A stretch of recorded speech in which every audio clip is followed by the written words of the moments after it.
Usually, when we go looking for ancient history, we grab a map and a shovel.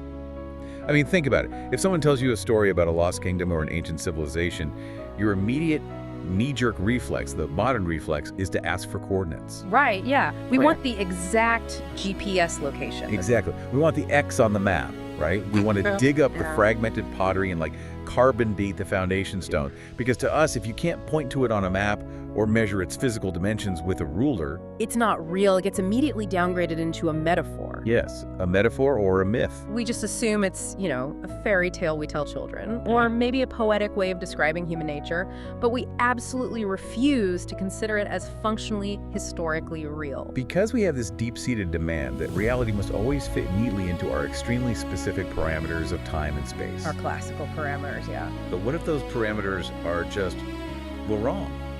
What if our obsession with the where is completely blinding us to the much more important question of how? Welcome to the Deep Dive. Today we are exploring a radical, frankly mind-bending framework that short-circuits our normal way of thinking about one of the oldest stories in human history, The Garden of Eden. the Garden of Eden. And our sources today are a fascinating thesis titled Eden, the Ancient Future, along with its companion piece, which is a highly rigorous supporting document simply called The Prompt. And that prompt document it's going to be essential for us today. The main thesis is written in this incredibly clear, accessible language, but it generates an enormous amount of what you might call intellectual overflow. Yeah, the implications ripple out in a dozen directions. Exactly. So we will use the thesis to structure our discussion, but we'll constantly refer back to that prompt document to guide us through the overflow. It acts as a blueprint to help us keep the theological, ontological, and scientific layers of this argument distinct. Right, without collapsing them into a messy pile. So, okay, let's unpack this. Because the mission for our deep dive today is going to take us to some incredibly unexpected places. It really is. We're exploring the author's argument that Eden was never a geographic location, like you couldn't find it on a map of the ancient Middle East. But, and this is the crucial part for you listening right now, that doesn't mean it wasn't real. No, not at all. The thesis argues that Eden was a condition of existence. We're going to look at how cutting-edge quantum physics and thousands of years old scripture might actually be describing the exact same problem, how reality fractured and how it might eventually be put back together. It's a bold claim right out of the gate, isn't it? The author argues that asking where was Eden is just a massive category error. A total mistake of modern thinking. Yeah, assuming that only physically measurable, localized things have reality. When the author looks at the Eden narrative in the book of Genesis, they aren't seeing a primitive attempt to describe early agriculture. They see a highly precise description of a world operating under entirely different fundamental conditions. And, when you actually read the text without your modern goggles on, you see it. The text describes a reality where words carry actual physical power. Where humans and animals share a mutual intelligibility. Right. They literally understand each other. And the divine isn't some distant, abstract concept floating in the sky. It's immediately present walking in the cool of the evening. The ground yields its fruit without resistance or thorns. And perhaps most shockingly to our modern sensibilities, death is not a structural feature of existence. It's not on the menu. If you look at the notes the author left for us in the prompt document, they explicitly warn us not to view this as a fairy tale. We have to analyze it as an ontological regime. Okay, let's break that down for the listener. Ontology. Right. Ontology is the philosophical study of being, of how things exist. So an ontological regime is the fundamental set of rules governing reality itself. The thesis is arguing that Eden was a fundamentally different ontological regime. I want to pause on that because it's a massive hurdle for the modern brain. If you're listening to this on your commute right now, looking at the solid cars around you, or maybe you're doing dishes and holding a heavy ceramic plate, it is incredibly hard to accept that this rigid, heavy world isn't the ground floor of reality. It is. Why do we obsess over literalism so much? We obsess over it because we have unquestioningly accepted a foundational assumption about the universe. We assume that the solid, divided, measurable world we live in right now is the default state of existence. Right. We assume the laws of physics, exactly as we experience them on a Tuesday afternoon, have been exactly the same for all of eternity. Exactly. And if you start with that assumption, then reading an ancient text about talking snakes and magic trees forces you into a corner. You have to conclude, well, that violates the laws of physics, so it must be a metaphor. But the thesis is asking us to consider, a wild alternative. Right. What if reality itself changed? Yes. I was trying to wrap my head around this, and I came up with an analogy. I want to try it out on you. Think of reality like a computer's operating system. Okay, let's see where this goes. We are all currently running on, let's call it, Reality OS 2.0. In this operating system, the code is very strict, things are solid, gravity pulls you down. Time moves strictly forward in a straight line. Right. Matter decays, meaning death is inevitable. Now, when we read the ancient Eden story, our modern brains keep trying to find Eden as a specific folder or a file hidden somewhere inside our current operating system. We're clicking around our C drive looking for a folder labeled garden. Exactly. But the thesis is saying, no, you're missing the point. Eden wasn't a folder. Eden was Reality OS 1.0. It was an entirely different operating system where the foundational rules of processing the universe were completely different. That is actually a highly effective way to conceptualize it. And if we look at the supporting blueprint, the author points out that while they use plain language in the thesis, much like your operating system analogy, the concept sits on top of profound philosophical traditions. You mentioned Heidegger, right? Yes, they specifically invoke the 20th century philosopher Martin Heidegger and his concept of the forgetting of being. I have to stop you there because my brain is flashing a warning sign. Heidegger is notoriously dense. He is very dense. So what does the forgetting of being actually mean mechanically for this argument? It's a crucial distinction. Heidegger pointed out that in Western thought, we became entirely obsessed with beings, with a lowercase b, specific, measurable, categorizable things. A cup, a tree, a human, a planet. The objects. Right, the objects.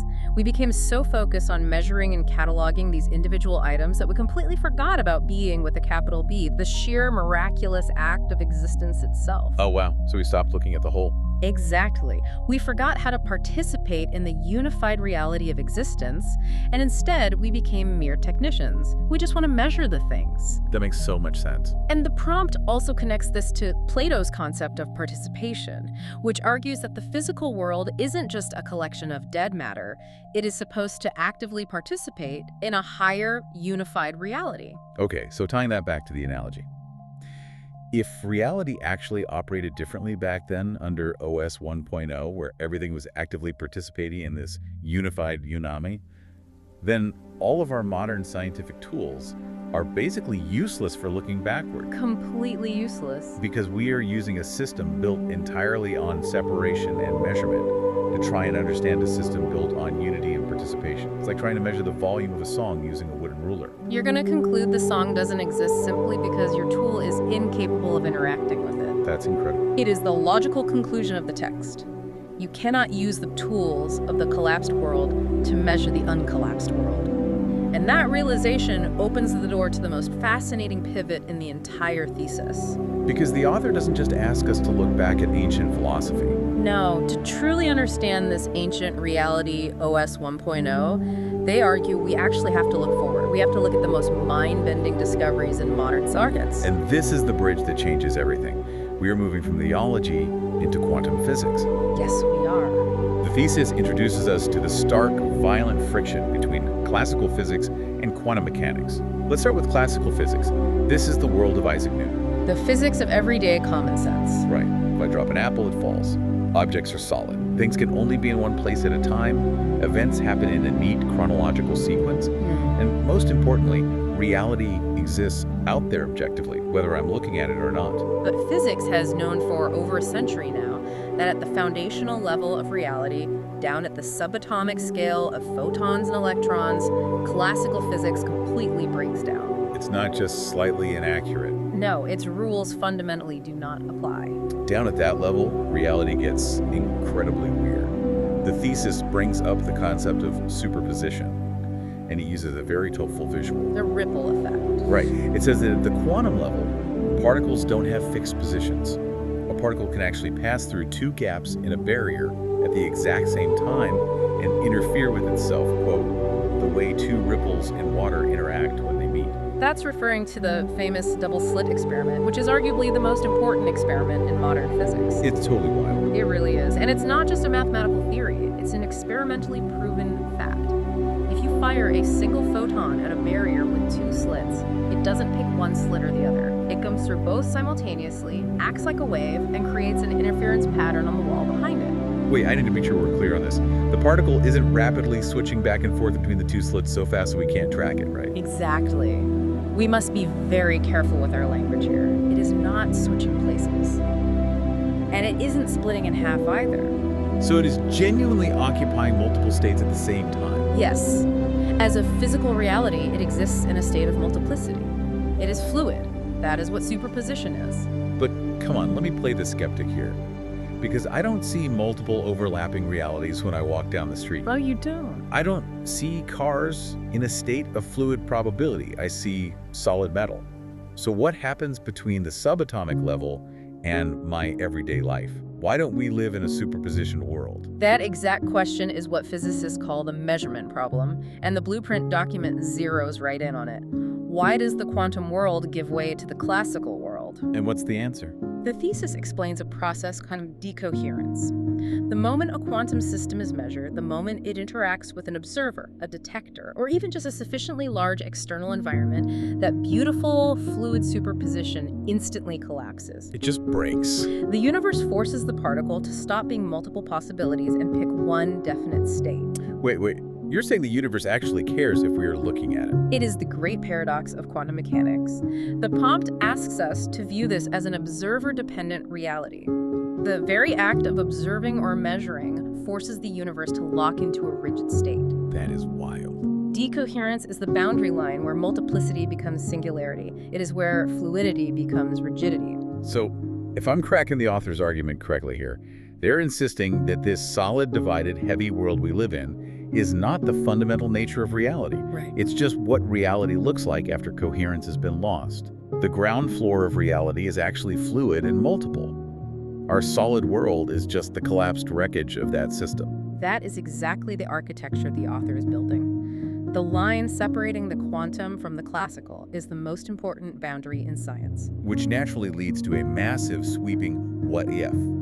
If decoherence is the mechanism that locks our world into these rigid, separate classical rules, what happens to our universe if we imagine reality where that collapse never happens? What if the universe just stayed in that state of fluid superposition? Yeah, and the author doesn't leave that as a vague thought experiment. The prompt document challenges us to look at 5 highly specific side effects of a world that does not have decoherence as its governing law. 5 major ontological shifts. Right.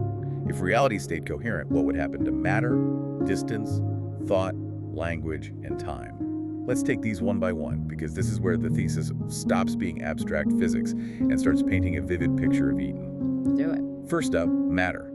The thesis argues that if the universe doesn't collapse into classical physics, matter ceases to be an impenetrable barrier.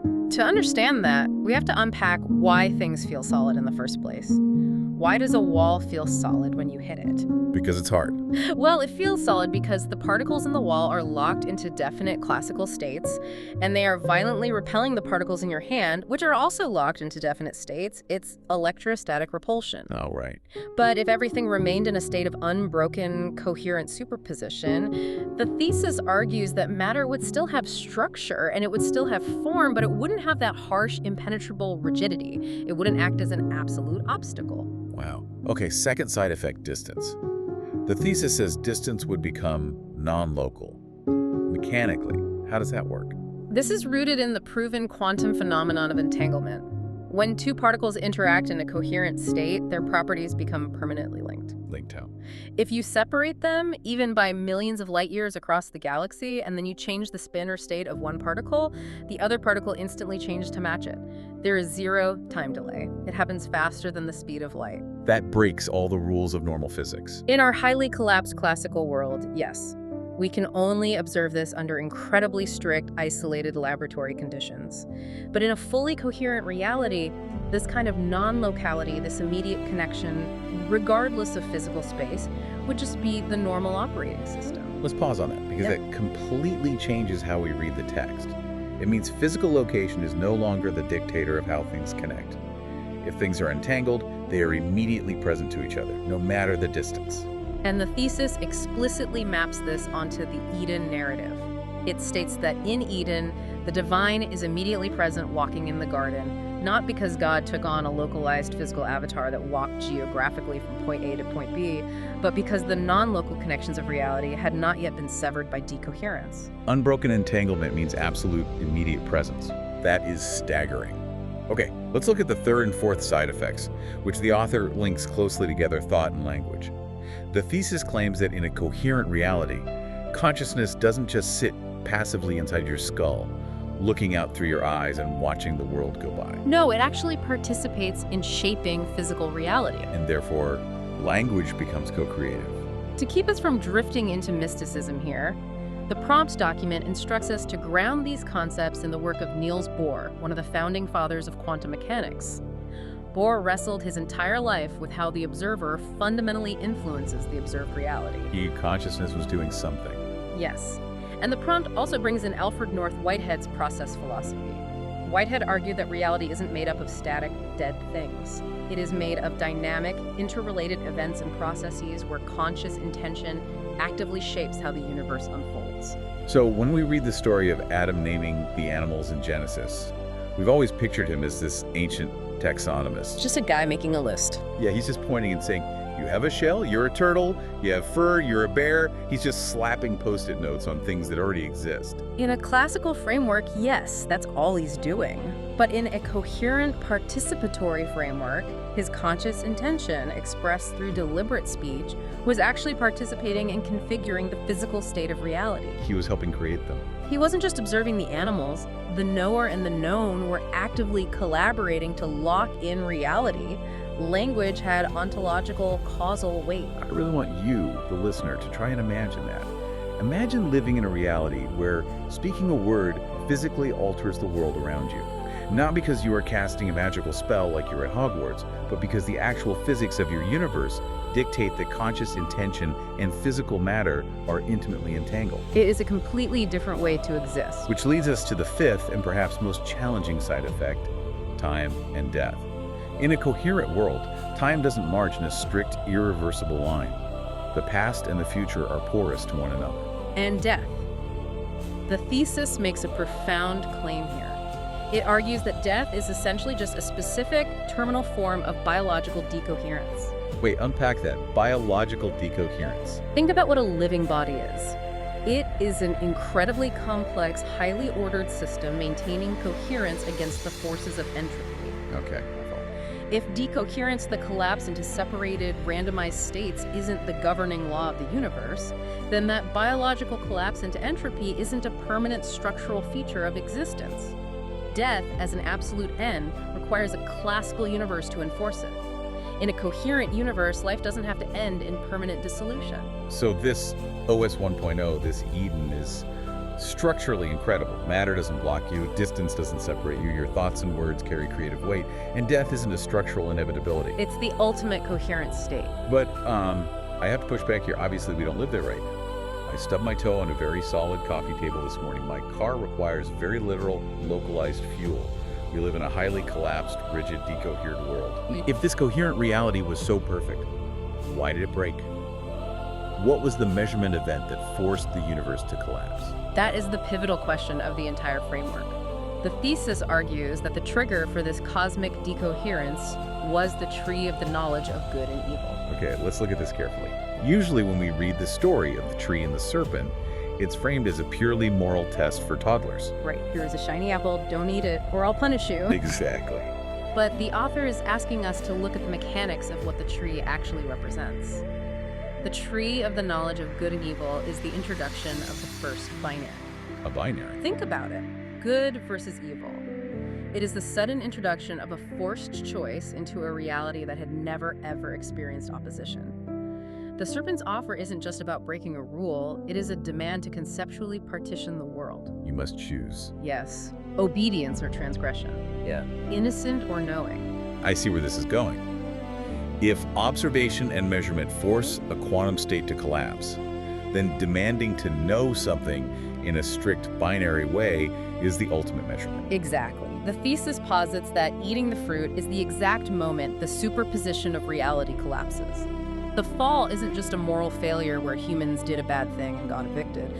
The fall is the installation of decoherence as the operating system of the universe. I want to make sure I'm totally grasping the gravity of this. You're saying the original sin wasn't chewing on a piece of food. It was the human consciousness demanding to partition a beautiful, fluid multiplicity into rigid opposition. Yes. We demanded that the universe pick a side, and the universe collapsed around us as a result. Yes. The very act of demanding to know good and evil in a possessive binary way created a permanent fracture in existence. If you look at the blueprint document, the author connects this catastrophic collapse to the philosopher G.W.F. Hegel and his dialectic. The clash of opposing ideas. Right, the constant, violent clash of opposing ideas that drives human history. They also bring in the postmodern thinker Jacques Derrida. Ah, Derrida. Let's slow down here because his stuff can be impenetrable. The prompt mentions Derrida's concept of difference, right? How does that actually connect to Adam and Eve eating the fruit? It's a profound connection once you see the mechanism. Derrida argued that in our current world, meaning is only ever created through separation and contrast. You only know what a dog is because you understand it is not a cat and not a tree. Oh, interesting. You only know what light is by contrasting it with darkness. Meaning relies on distance and difference. The author is suggesting that this reliance on opposition to understand the world is a direct symptom of the fall. Because before the tree, reality was participatory, meaning was inherent. Exactly. After the tree, the human mind was essentially rewired to only understand things by chopping them up into opposing categories. Clean versus unclean. Us versus them. Sacred versus ordinary. That is devastating. Because it means our very brains are infected with the collapse. And the ultimate tragedy here, as the thesis points out, is that every human attempt to fix the broken world is built from within the collapsed state.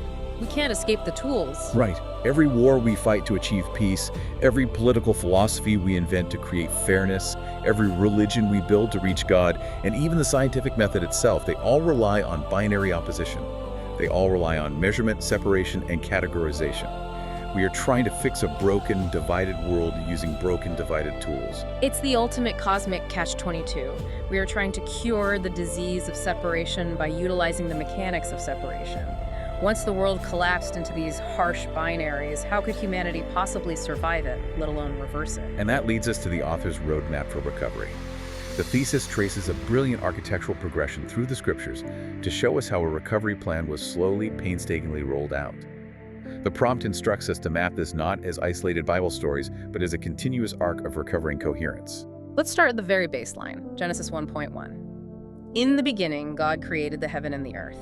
The thesis argues this is a foundational statement of what it calls coherent duality. Let's unpack that term. In the beginning represents the fluid, open potential God created is the decisive, actualizing act. And then you have heaven and earth existing together. Existing together without tension. Right. They're distinct from one another, but they aren't fighting. That is the key phrase, distinction without opposition. That is what reality looked like before the collapse. Then the fall happens, the rupture occurs, and everything fractures into violently opposed binaries. So what is the first major step in trying to recover that original coherence? The author points to the incredibly strange story of Jacob. Yes. This is one of the most baffling stories in the text if you read it literally.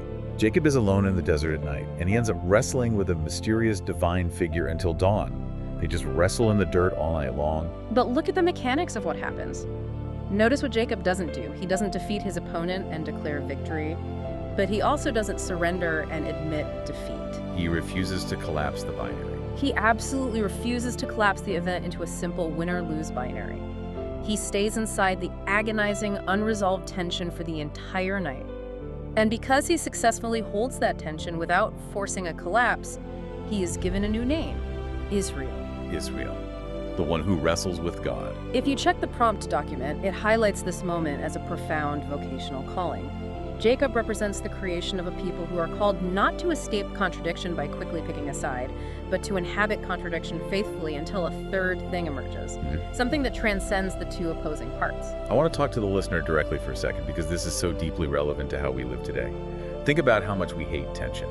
If there is a nuanced, complex political issue or a messy social debate, what is our immediate reflex? We want to collapse it. We rush to social media to shrink this massive, complex issue down into a rigid binary. You are either 100% on this side or you are evil. We love collapsing things into definite states because living in tension is exhausting. It is incredibly exhausting. The desire for a quick, clean collapse is the lingering legacy of the fall. It is our OS 2.0 programming demanding a binary answer. Jacob models the painful, deeply necessary work of refusing to let the wave function collapse. So Jacob manages to hold the tension. What's the next step in the architectural recovery? We move to Moses. Moses takes the recovery project a step further. He actually becomes an interface between the finite, collapsed world of humanity and the infinite, coherent reality of the divine. And the thesis points to the burning bush as the perfect visual representation of this. I love this imagery. A bush that is engulfed in fire, but the wood and leaves aren't burning up. It's matter holding divine fire without being consumed or destroyed by it. It is a literal visual of quantum coherence. Right. Two seemingly incompatible states, fragile biology and destructive fire, existing perfectly together without one collapsing the other. Precisely. Moses successfully operates in this interface zone for a long time. He brings down the law from the mountain, he builds the tabernacle to house the presence, but ultimately, Moses fails. And he fails at a very specific moment, the second rock. Let's linger on this because it's a story that always confused me growing up. Yeah. The Israelites are wandering in the desert and they are dying of thirst. The first time this happens, God tells Moses to speak to a rock. Moses speaks and water flows. A perfect example of OS 1.0 mechanics, coherent, language-altering physical reality. Exactly. But the second time they need water, years later, God tells him to speak to the rock again. This time, Moses is furious with the people. He's frustrated. So instead of speaking to the rock, he takes his wooden staff and he violently strikes the rock twice. He hits it. Water still comes out. But God tells Moses that because he did this, he is disqualified. He won't be allowed to enter the promised land. I always thought that was an incredibly harsh punishment for a guy who just got slightly angry but still got the job done. It seems harsh until you read it through the lens of this thesis. The blueprint document frames this failure as an epistemic statement. Epistemology, the study of knowledge. Right, the philosophical study of how we know what we know and the methods we use to interact with truth. Moses got the right result, the water flowed, but his method was a disaster. He used a misaligned, violent, classical method, striking an object with physical force instead of the coherent method of participatory language. So Moses tried to use an OS 1.0 command speaking to matter, but he panicked under the pressure of the crowd, gave into his anger, and reverted to OS 2.0 hardware. He literally used violent classical mechanics, hitting a rock with a stick. That is exactly what happened. The prompt notes, results and integrity are not the same thing. You can get to the correct destination using a broken, violent map, but it proves you are still operating by the rules of the collapsed world. He couldn't shake the old system. Furthermore, the author explains that Moses actually had to disappear from the narrative at that point. He had become too successful as a localized interface. Think about the Israelites. They had just spent generations as slaves in Egypt, a culture that was entirely obsessed with turning divine concepts into solid, tangible, localized statues. Right, they like things you could touch. If Moses had led them into the new land, they would have inevitably turned him into a classical idol. They would have collapsed the coherence he was trying to represent into a rigid system of worshiping the man himself. So mapping the recovery, Jacob successfully held the tension. Moses built a functional interface, but ultimately failed the test of method by reverting to violence. They were both making incremental progress, but they were fundamentally trapped inside a fallen classical world. They were trying to fix the OS from inside the OS using broken tools. To actually reverse the decoherence of the universe, something had to break the rules of classical physics from the inside out. Which brings us to the climax of the thesis. This is where the author presents the figure of Christ. And we need to look at this strictly through the ontological framework we've been building. Right, let's give a theology grounded in the mechanics. The historical Christian claim about Christ is that he is fully God and fully human. The thesis argues this isn't just a mystical religious paradox, it is the ultimate physical expression of stable, coherent duality. Yes, the author emphasizes that it is not a mixture. It is not 50% divine and 50% human, creating some new hybrid demigod. Like Hercules or something. Right, it's not a hybrid, and it's not alternating states. He isn't God on Tuesday when he's doing miracles, and a human on Wednesday when he's hungry. He is both natures simultaneously at absolute full strength. He is the ultimate quantum superposition, a superposition that absolutely refuses to collapse, even under the extreme pressure and violence of the classical world. And this is where the prompt document challenges us to address one of the most difficult philosophical problems in the entire argument, the problem of coherence and identity. The question the author forces us to ask is this: how can real difference exist without it immediately turning into violent opposition? Right, because if the goal is a return to Eden, and Eden is just total unity, it sounds kind of boring. It sounds like a gray, featureless soup where everything melts together and an individual identity is erased. The author aggressively rejects the gray soup theory. Eden wasn't a featureless blur. Heaven and earth were distinct. Male and female were distinct. Difference existed, but it existed without the fracture of opposition. And the blueprint points us toward patristic theology, the dense writings of early church thinkers like Origen and Maximus the Confessor. Okay, what did they say? These guys spent their lives arguing that true divine unity actually requires distinction. You just mash everything together, you destroy it. Christ becomes the primary living proof of concept, absolute distinction between creator and created held together without opposition. Okay, that makes sense of his life. But the thesis takes this framework to its absolute extreme when it looks at the end of his life, the resurrection. It argues that the resurrection is the literal, physical reversal of terminal decoherence. What's fascinating here is we have to make a very sharp distinction between resuscitation and resurrection. Resuscitation is just bringing a dead biological body back to its previous classical state, like a doctor doing CPR or using a defibrillator. The heart starts beating again. The body is alive again, sure, but it is still fundamentally trapped in OS 2.0. It is still going to get sick, it is still subject to the rigid laws of gravity, and it is absolutely going to die again eventually. But when you read the ancient accounts of the resurrection, the text describes something entirely different. It describes a physical body that is suddenly capable of passing through solid locked doors. It can appear and vanish. It defies standard space and time constraints. And yet it is physical enough that it could sit down on a beach and eat a piece of broiled fish. Let's connect that directly back to the quantum physics we unpacked earlier. We established that if decoherence was reversed, matter would cease to be an impenetrable barrier. A body passing through a solid wall is exactly what the thesis predicted would happen if the electrostatic repulsion of classical physics was no longer the governing law. It's physics restored to its original state. It's not a magic trick meant to impress people. It is exactly what reality looks like when reality OS 1.0 is successfully booted up inside a single human body. My mind is legitimately blown by how perfectly those two concepts align. It is a radical reframing. It shifts the entire biblical narrative from a rescue mission where souls are just trying to evacuate a doomed planet to go float in a cloudy, non-physical heaven into a massive cosmic project of ontological restoration. The physical universe matters deeply.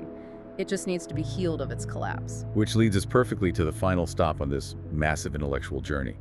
If Christ is the localized demonstration of this restored reality, where does the rest of the world end up? The author points to the very end of the scriptural arc, the Book of Revelation, and they note a brilliant structural symmetry. Revelation ends exactly where Genesis began. The famous text in Revelation says, "I saw a new heaven and a new earth." But the author makes a critical linguistic point here that changes how we read it. The original Greek word used for new in that sentence is kinos. Yes, and kinos does not mean brand new, as in something that has never existed before and is completely replacing the old, defective thing. It means renewed, restored, elevated to a higher, perfected form of its original self. The blueprint document instructs us to view Revelation as a story of reintegration rather than replacement. God doesn't throw the collapsed, decoherent universe in the cosmic trash can and start from scratch. He heals the collapse. And we see this healing in the specific imagery the text uses. The tree of life returns. The very tree that humanity was forcibly blocked from accessing after the fall in Genesis 3 is suddenly planted right in the middle of the new city. And its leaves are explicitly said to be for the healing of the nations. It is completely unrestricted. And here is the detail that ties the whole thesis together. For me, the text explicitly says there is no temple in this restored city, which is wild because the temple was the ultimate defining symbol of the divided, collapsed world. It was an architectural structure designed to separate things. Yes, it separated the sacred from the ordinary. You had the outer courts for regular people, the inner courts for priests, the Holy of Holies for God, layers and layers of strict binary separation. But in the restored reality, there is no temple, because the gap between sacred and ordinary no longer exists. The quantum line, the boundary that forces decoherence, is finally permanently erased for everyone and everything. the universe is entirely coherent again. The author concludes the thesis with this incredibly beautiful, haunting thought. Eden is not a memory of innocence that is forever lost behind us in the ancient past. It is the destination of everything ahead of us. The restored kingdom that the scriptures promise at the end of time is just the argument the Garden of Eden was making from the very beginning. The ancient condition is our future. It forces a complete reevaluation of how we view the trajectory of human history. We're not just adrift, floating further and further away from a lost paradise. We're enduring the painful, deeply necessary process of moving from a naive, untested coherence in the garden, going through the brutal, fractured collapse of the classical world, in order to finally arrive at a mature, stable coherence at the end of all things. What an absolute marathon of an idea. From the bizarre, fluid behavior of subatomic particles in a double-slit experiment, to the ancient Hebrew text of Genesis, to the philosophical struggles of Jacob wrestling in the dirt, to Moses striking a rock, all the way to the cosmic restoration in Revelation. It is all telling one unified story. Eden is a real condition of reality, a state of quantum coherence that was shattered by our demand for rigid binaries, but is slowly, relentlessly being stitched back together. It is a remarkable synthesis. It takes disciplines that are usually kept strictly quarantined from one another, quantum mechanics, ancient Near Eastern literature, and postmodern philosophy, and reveals how they are all diagnosing the exact same structural problem with reality. As we wrap up this deep dive, I want to leave you, the listener, with a final thought to chew on. We've spent this entire time talking about cosmic decoherence, subatomic particles, and the fundamental nature of the universe. But let's bring it right down to your everyday life. Let's do. If the biblical fall was fundamentally the collapse of a beautiful, multiple, coherent reality into harsh, unforgiving binaries of us versus them, clean versus unclean, and good versus evil, how often do you recreate the fall in your own life? That is a great question. Think about it. Every time you face a complex, highly nuanced situation, maybe it's a messy disagreement with your partner, or a deeply complicated political debate, or a mistake a friend made, and you force that situation into a rigid black and white binary, are you just causing a mini decoherence in your own personal universe? Are you demanding that the fluid, complicated beauty of life collapse into something solid, dead, and easily categorized, just so it's easier for you to control? And what would the alternative be? What would it look like for you to be like Jacob today? What would it actually look like for you to stay inside the tension of a difficult conversation without forcing a quick collapse? To refuse the binary. Maybe that is how we bring a little bit of the ancient future into the present. Thank you so much for joining us on this incredible deep dive. We started out by saying we usually look for ancient history with a map and a shovel. But maybe the real coordinates for Eden aren't a place you can dig up. Maybe they are a condition you help create. Until next time, keep exploring.